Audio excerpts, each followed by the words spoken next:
네. 네 번째 영상이고요. 이승원 빈공간 네 번째 영상이고요. 그다음에 여기서는 이제 우선 제가 연극의 경험이 거의 없다고 말씀을 드렸는데, 그거에 대해서 일단 얘기를 조금 드려보고자 합니다. 사실 이제 피트브룩이 이 책에서 연극뿐만이 아니고 뮤지컬이나 이런 거에 대한 얘기도 조금씩은 하고 있는 것 같은데, 제가 이제 연극을 이라고 할 만한 것들을 몇 번 본 기억이 있습니다. 몇 번 있는데 이제 이게 양 손가락을 다 쓰면 이제 충분히 꼽을 정도의 경험밖에 없고, 그다음에 이제 가물가물 기억이 나지 않는 것들도 굉장히 많고 그렇고요. 이제 기억에 가장 남는 두 가지가 있다고 한다면 이제 제가 아마 중학교에서 고등학교 넘어갈 때쯤에 처음으로 대학로에 가서, 그러니까 학교에서 가는 막 현장 체험 학습이나 이런 걸로 다 같이 보는 거 말고 어 가족끼리 이제 진짜로 표를 서서 간 첫 번째 경험이 생각이 나는데요. 거기서 이제 유명한 연극은 아니었던 것 같고, 제목을 지금 찾아보면 나올 것 같은데, 그래. 이 사춘기 메들리가 맞나? 네, 사춘기 메들리라고 하는 어떤 웹툰을 원작으로 하는 연극이었던 것 같아요. 그래서 이게 이제 대학로에서 반영을 했던 것 같은데, 제가 이걸 이제 가족들과 봤던 기억이 있어서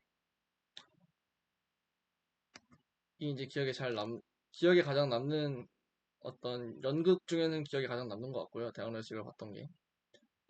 그다음에 마지막에 이제 마지막? 네, 마지막쯤에 이제 그 하늘을 달리다 노래가 나오는 연극이었던 걸 기억하는데, 그 연극을 보면서 뭔가 연극이라는 것이 이렇게 관객과 상호작용도 하고 뭔가,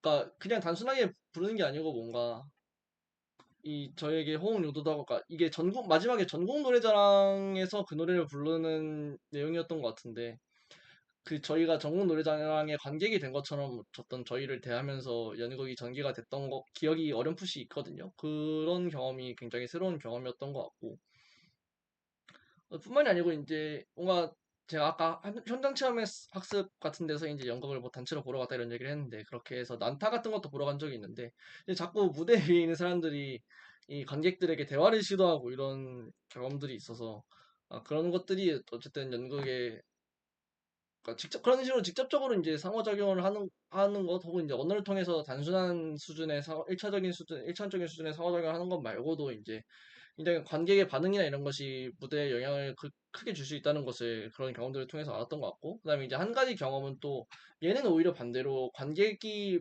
그 무대에게 영향을 크게 주지 않는 형식의 것이었는데, 뮤지컬을 봤거든요. 근데 제가 뮤지컬을 브로드웨이에 가서 오페라의 유령을 본 기억이 있어요. 근데 이게 학교에서 수학여행을 가서 이제 어떤 패키지라고 해야 될까요? 그 안에 들어있어서 본 건데,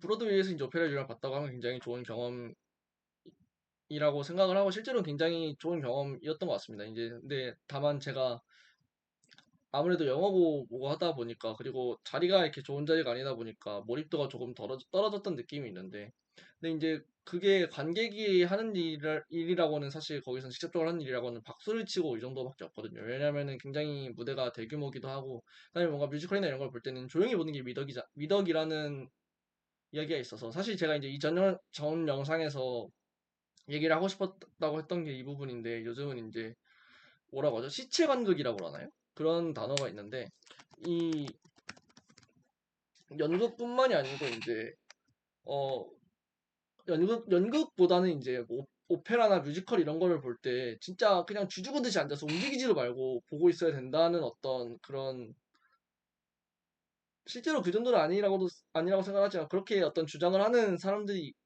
있는 것 같고, 극단적으로. 근데 그들을 비꼬기 위해서 쓰는 말이 시체 관극이라고 하는 것 같은데, 어떤 이 뮤지컬이나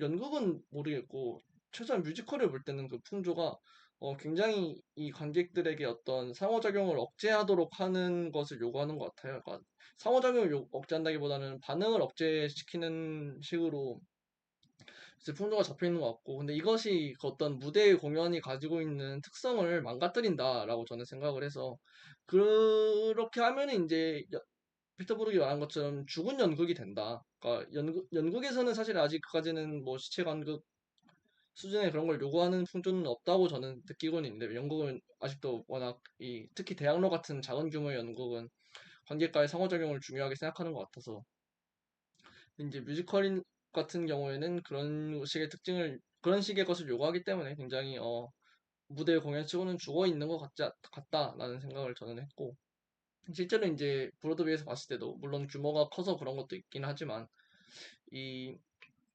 무대와 관객이 굉장히 분리되어 있다는 느낌이 받았다. 물론 이제 그 미묘한 기류라는 것은 있을 수 있어요. 관객들이 오늘따라 더 뭔가 지루해하는 것 같다 이런 느낌을 받을 수는 있지만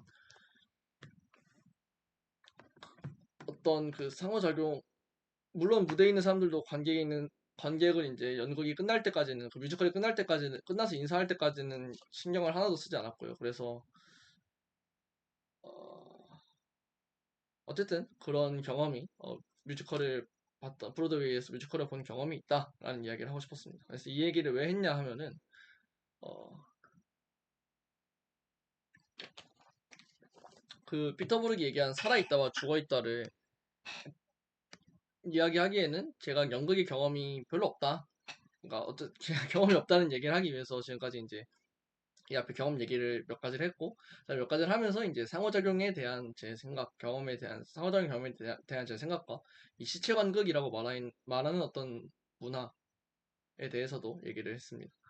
얘기를 했고 그러면 이제 이 분류 기준을 다른 분야에 적용하고 싶다면은 우리가 조금 잘 아는 분야에 적용하면 그래도 그나마 낫지 않겠는가 라고 생각을 해서 저가 이제 죽어있고 살아있고를 대중음악에서 얘기를 해보고자 합니다. 근데 이제 대중음악이라고 하는 것은 사실 그 자체가 굉장히 그러니까 말 그대로 키치한 음악이잖아요. 키치한 음악이기 때문에 어떤 실험적인 특성이나 이런 것들은 당연히 더 적고, 그 다음에 말 그대로 대중적인 어떤 것인데, 그러니까 저희가 흔히 생각하는 예술과는, 요새 흔히 생각하는 예술과는 거리가 조금 있을 수 있을 것 같은데, 근데 이제 피터브룩이 그런 얘기를 했어요. 그 어떤 지루하고 이런 것 자체가 되는 경우가 있다.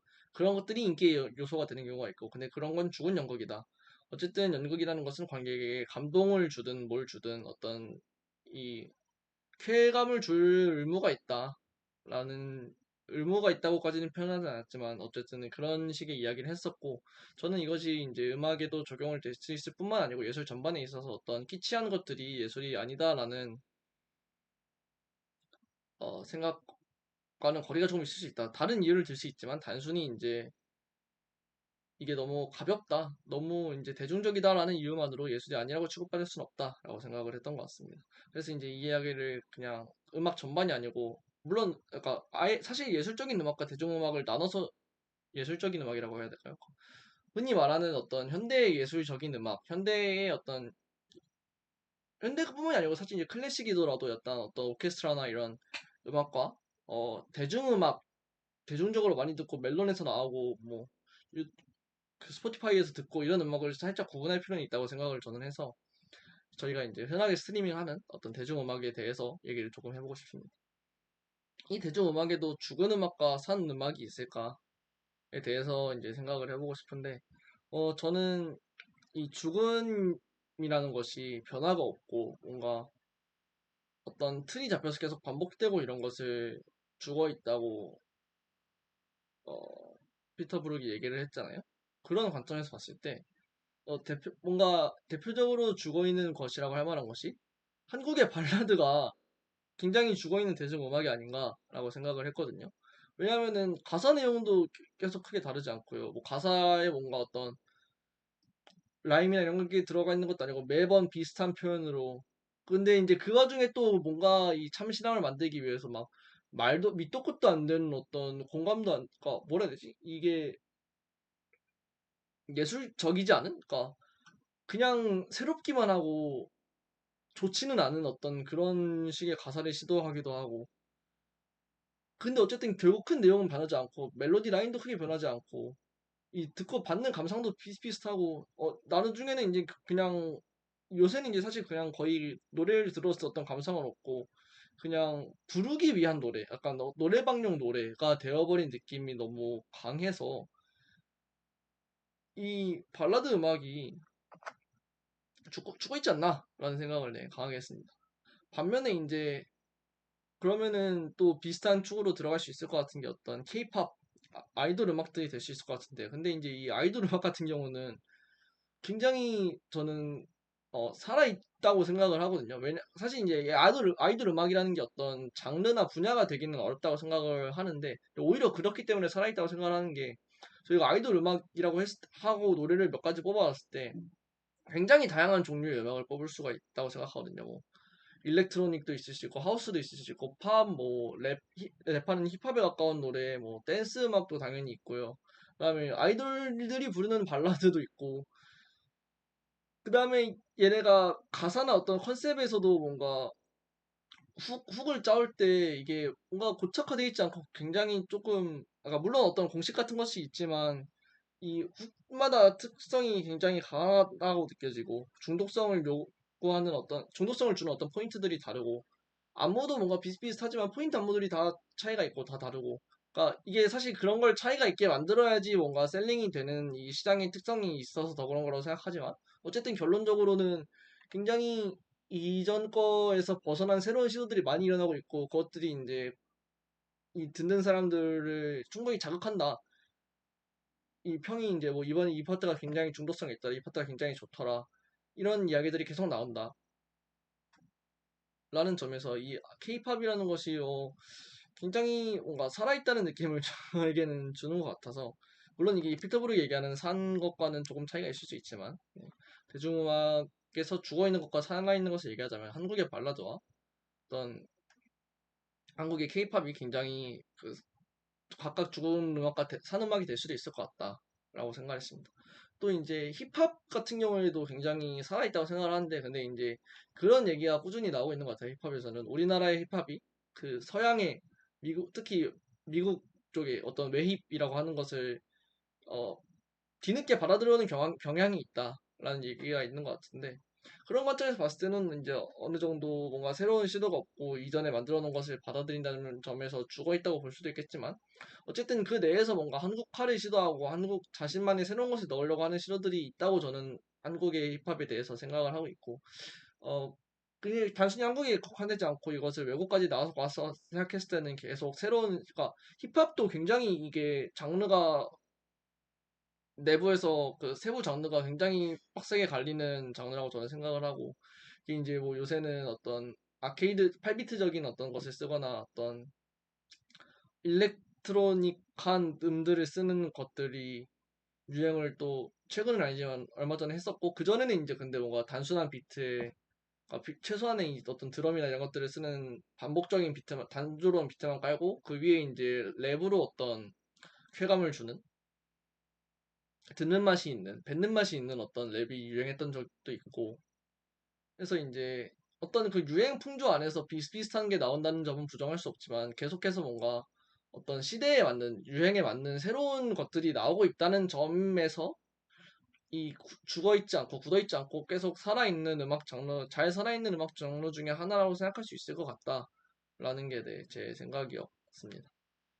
근데 이제 또 반면에 제가 잘은 모르지만 재즈 같은 경우에는 물론 재즈에서 새로운 시도들이 나오고 있는 것 같지만 어쨌든 그 재즈풍이라고 하는 그 악기 구성과 그 멜로디 라인과 어떤 그 이 쫀득쫀득한 뭐라고 할까요? 그루브함에서 벗어나지 못하고 있는 것 같아서 재즈 음악이 물론 음악마다 다르지만 그 받았을 때 어떤 느낌이 비슷한 것 같아서 그리고 특히 이제 예전 거에서 크게 벗어나지 않고 이 고전적인 재즈를 계속 이제 고전적인 재즈를 만들고 있는 것 같아서 그러니까 플라이 투 더 문 뭐 이런 음악들이랑 요새 나오는 재즈 음악이랑 크게 차이가 없다는 거죠. 그래서 물론 제가 모르는 이 전문 분야 내에서 전문가들이 알 수 있는 차이는 있을 수 있겠지만 적어도 듣는 사람 입장에서 그렇다. 그리고 사실 관객이 어떻게 느끼는지가 굉장히 중요하다고 생각하거든요. 살아있는 것과 죽은 것을 분류하는 데 있어서. 그래서 뭔가 이 재즈 같은 경우가 뭔가 죽어있는 것에 죽어있는 대중음악 분야 중에 하나라고 볼 수 있지 않을까 네, 라고 생각을 했습니다. 어쨌든 이렇게 해서 이제 그냥 제 나름대로 제가 이해한 피터브룩의 죽어있다와 살아있다를 제가 그나마 잘 알고 있는 대중음악이라는 분야에 맞춰서 이야기를 해보면서 이제 마지막으로 제가 이해한 내용과 그다음에 제가 생각한 것들을 정리를 쭉 해봤고 이렇게 해서 이제 4개, 빈 공간 4개 영상은 다 마무리가 될 것 같고요. 지금까지 영상을 봐주셔서 감사합니다.